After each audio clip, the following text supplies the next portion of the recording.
Lately, I've been reading a lot of books about how America's gotten to where it is. Grind It Out, which is the founding of McDonald's.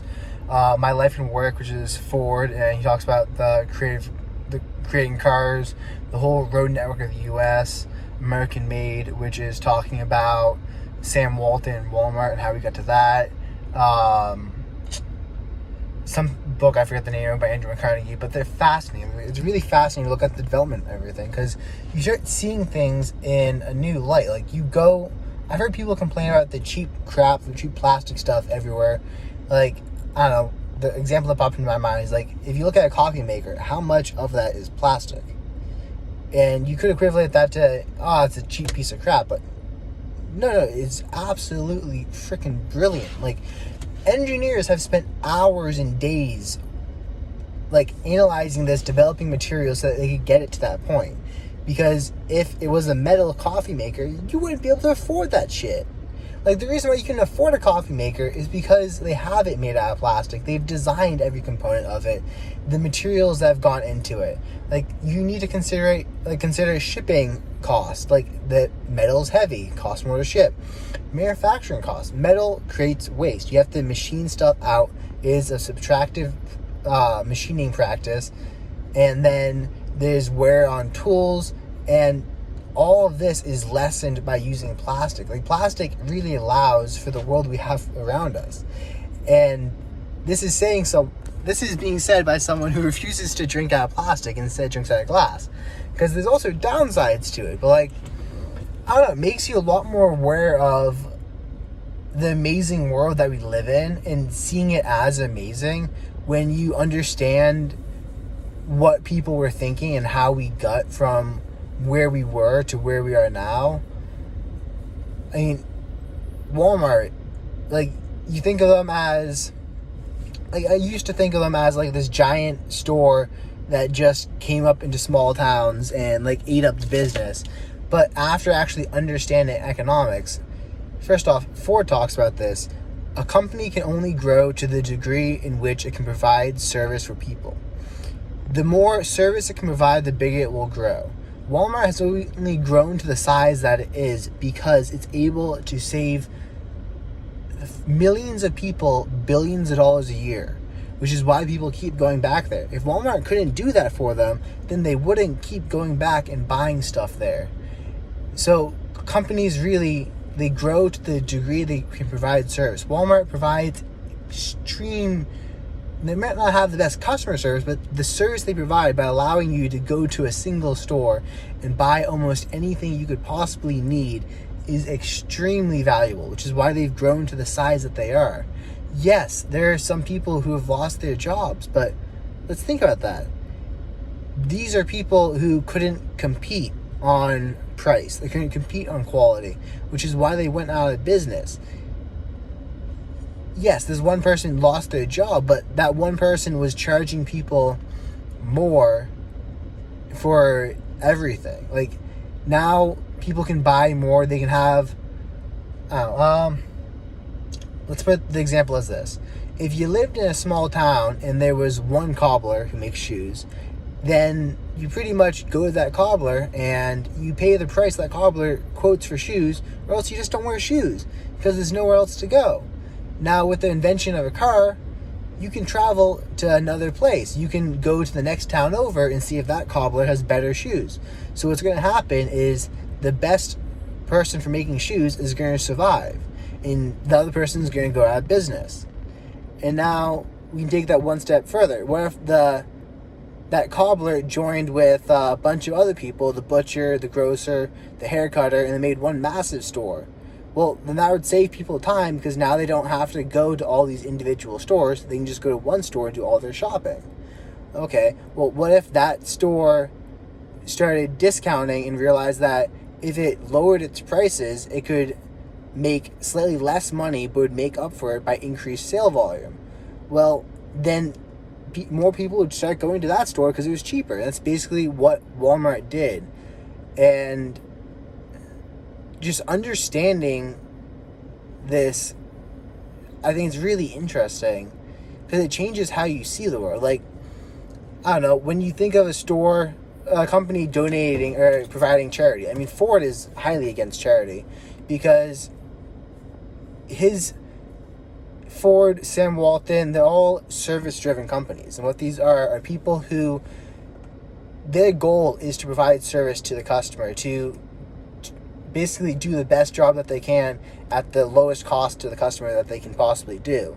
So that is their charity. And if Walmart wants to donate money, well, where's that money coming from? If Walmart wants to donate 2% of its profits, well, that 2%, who gave Walmart that money? It's not coming from Walmart. Walmart's actually charging you more money in order to then donate that money to someone else. And some people might be like, well, yeah, that's nice, but I mean, I'd rather have 2% off my items I buy and then choose the charity that I want to donate. Like, if you're living a service-driven life and you actually believe in what you're doing and you believe that you're doing the best that you can in order to provide service to people, then donating becomes folly. Like, why would I give my money to someone else if I can help people more by having my money? And that's kind of what they're thinking. And it's true. Like, if you actually believe that you're living a service-driven life and providing value to others and doing service to other people, why would you give your money to someone else to maybe be managed properly?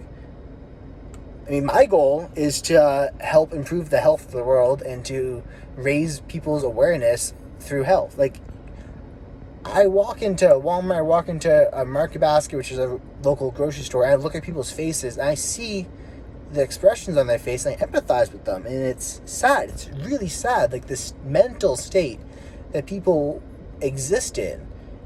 And I'm like, your body doesn't have proper nutrition. You don't really know what you're doing eating these hyper-processed foods that are poisoning you.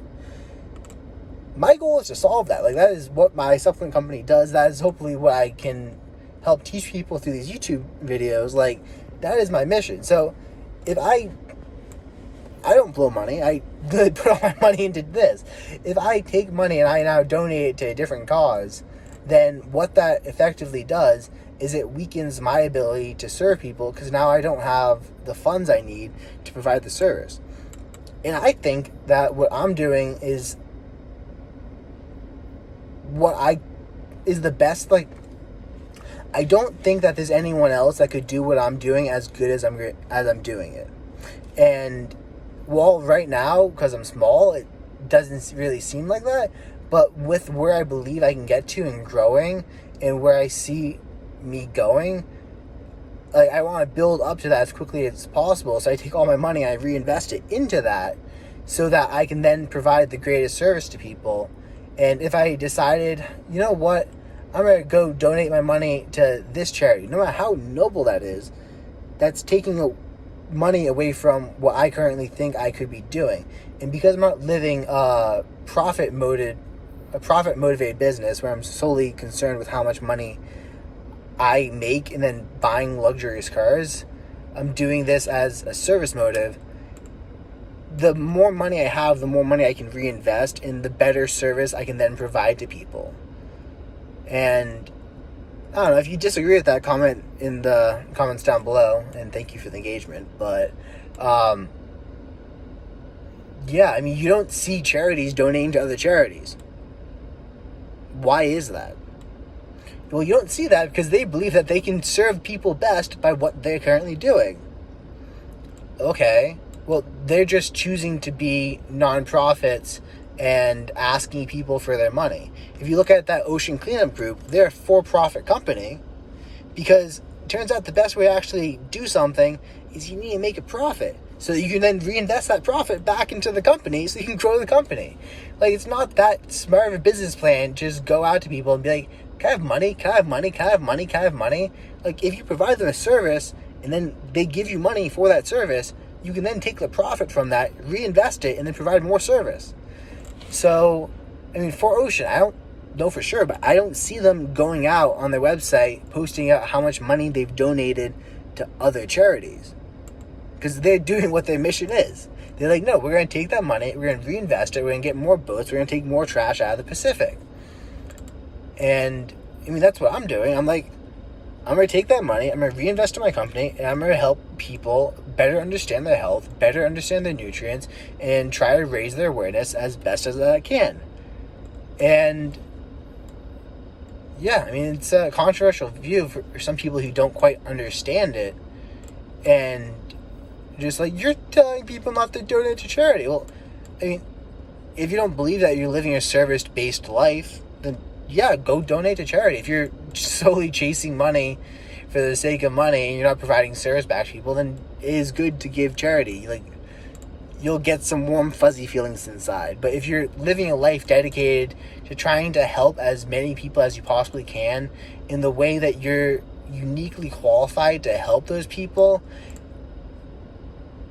then it doesn't make any sense to donate to charity. Like, so, I mean, it's a controversial view, and I get it, but you don't see charities donating to other charities. And yeah, that's how I'd put it. But if you're not living a service-based life, hell yeah, donate to charities, give your time. Like, there is stuff to do. I mean, if you're just running some giant Wall Street hedge fund, you're not providing any value to people. You're really not. You're just moving money around. Your zero net worth is really being created by what you're doing. One person's losing money, another person's gaining money. There's something to be said for the managing of companies, but a lot of people doing that aren't managing companies. And if you're drop shipping products, it's not really helping. I mean, you might have a mission in life, and that's what I'd say. Find your mission and then put all your money towards that mission. That's what I'm doing. So comment down below and peace out.